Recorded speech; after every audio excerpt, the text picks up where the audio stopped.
What if I told you the secret to unlocking your motivation isn't about more willpower or some hidden trick, but it's about a single chemical in your brain?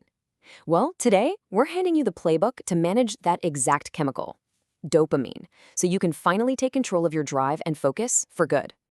You ever have that feeling you know exactly what you're supposed to be doing, but you just feel stuck? Like there's a wall between you and the task. It's so frustrating, right? But what if it's not about trying harder? What if there's a smarter way to play the game? And this is the most important thing to get. This is not a personal failing. It's not about you being lazy. It is all about biology. Think of your motivation like a high-performance engine. If you've been putting the wrong kind of fuel in it, of course it's going to stall out. So today we're going to give you the high-octane strategy your brain has been waiting for. All right. So where do we start with this new strategy? Well, the first rule is all about playing defense. Yep, before you can even think about building new motivation, you have to stop accidentally destroying what you already have.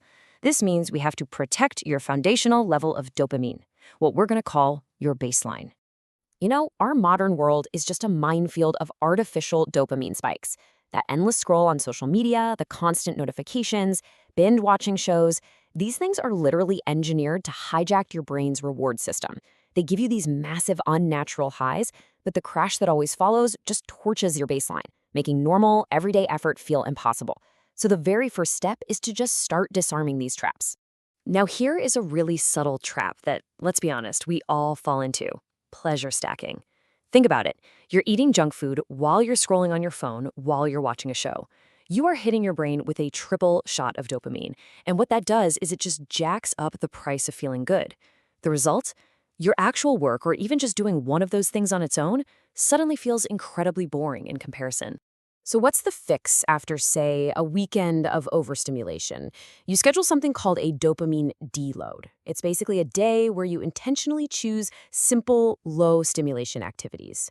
So instead of being glued to a screen, maybe you go for a long walk outside, read a real physical book, or work on a quiet hobby.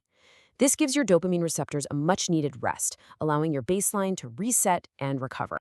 Okay, so we've secured our baseline, we're playing good defense. Now it's time to build on that foundation.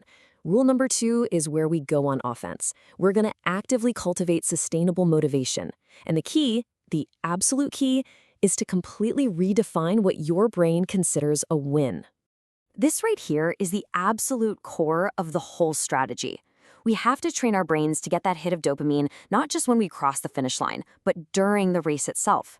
The goal is to start craving the friction, the challenge, that feeling of effort, because that's where all the growth happens. This is how you build a motivation engine that is totally self-fueling. It's a game changer. So how do you actually do this? Well, you use a super simple but incredibly powerful tool, an internal mantra. When you're right in the middle of a difficult task and every part of you wants to quit, you just repeat this to yourself over and over. This effort is the win. By consciously tying the struggle to the reward, you are literally forging new pathways in your brain. You're rewiring your entire reward system one rap at a time. Let's just look at how this plays out in the real world. Imagine two people trying to get a new job. The first person is obsessed with the outcome, getting that offer. Their motivation is a total roller coaster of hope and crushing disappointment. But the second person, they focus on the process, what they can control. Their goal is to send 10 really good applications every day. They get a small dopamine hit with every single application they send, creating the steady, reliable stream of motivation that keeps them going no matter what the final outcome is. Now look, this doesn't mean you have to become a monk and give up all rewards. Not at all. The trick is to use them strategically. So instead of rewarding yourself every single time you finish something, mix it up. Keep your brain guessing. It's kind of like a slot machine. The real thrill is in the unpredictability. This makes the rewards feel way more powerful when you do get them, and it stops your brain from getting lazy and expecting it every time. All right, now for the really fun part, the power-ups. Think of these as a few science-backed cheats you can use to give yourself an immediate, tactical advantage in the motivation game. First up is a power-up that's totally free and unbelievably powerful: cold exposure. I know. It sounds intense, but just a few minutes in a cold shower can trigger a massive release of dopamine that literally lasts for hours. We're talking a 2.5 times increase over your baseline. It's like a natural, super long-lasting energy drink for your brain. Just, make sure to start slow and always listen to your body. Next up, everybody's favorite drug, caffeine. The thing is, most of us use it as a crutch, not as a strategic tool. So instead of having that constant IV drip of coffee going all day long, try using it with intention. Save it for those moments when you really need to get into a deep focus mode. This keeps it powerful and stops you from just building up a tolerance where it doesn't even work anymore. Okay, let's talk about supplements. And I want to be crystal clear here. These have to be used with extreme caution, and ideally under the guidance of a medical professional.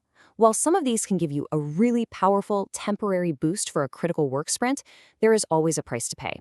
Remember, what goes up must come down, and you have to be prepared for that dopamine crash that's going to follow. And finally, let's talk about your environment. Your physical space and your daily routines have a huge, huge impact on your motivation. You have to set yourself up to win. That means scheduling your toughest work for your peak energy hours. And when it is time to focus, you create a distraction-free zone. The goal is to make doing the hard work the easiest, most appealing option available to your brain in that moment. So, we've covered the 3 big pillars of our dopamine playbook: playing defense, going on offense, and using your power-ups. Now it is time to put it all together into a real-world plan.